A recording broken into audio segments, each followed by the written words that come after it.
Lemeshon, Manaweko, Hiroshima.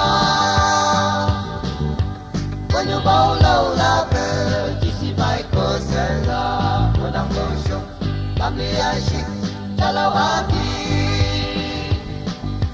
Tawalam Lekoki, Pusho Shanga, Aiwa, when you go away, away Maudi, Mangaseko, Hausa, no good way, Kasanaka. Sana Wujan, Sinasishon, Panawaita, Manjarashi. When you go away, Sana Wujan, I do not love you myself. Put it suddenly, I do. When you go away, I may ask you, I may ask you. On the Shala Puja, lower my people, lower down. Any young son, over the not a push on. Shabuya Maukanda, Tamanja Shima, I may ask you, Jalawaki, what I'm about show. Over that Yolanda, Puja Loco Sarah. Sabay Bishop, Shangamando Shatla, Pujalo Jeko Lawata. Sana Wujan, Sinasishon, Mandawaita, Manjarashi.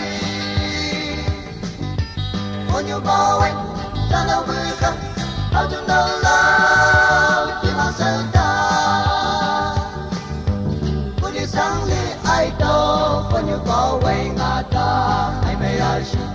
I may ask you, on the Shala Puja, lower my people, lower down.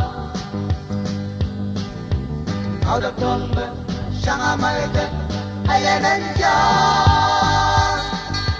Can you lead you, Bando, Malcolm Rapper, Loco, will you go away? Island and Jan, out of Pusho. Regini Kaudaka, keep it on Shumbando, on the Shanko, Abulabu, Nazi Kai Gini, Kamashanko, Klabe. Sana Wujan, Sinasisho, Kandawaita, Manjarashi. When you bow away, Sana Wujan, how do not love, give us a time.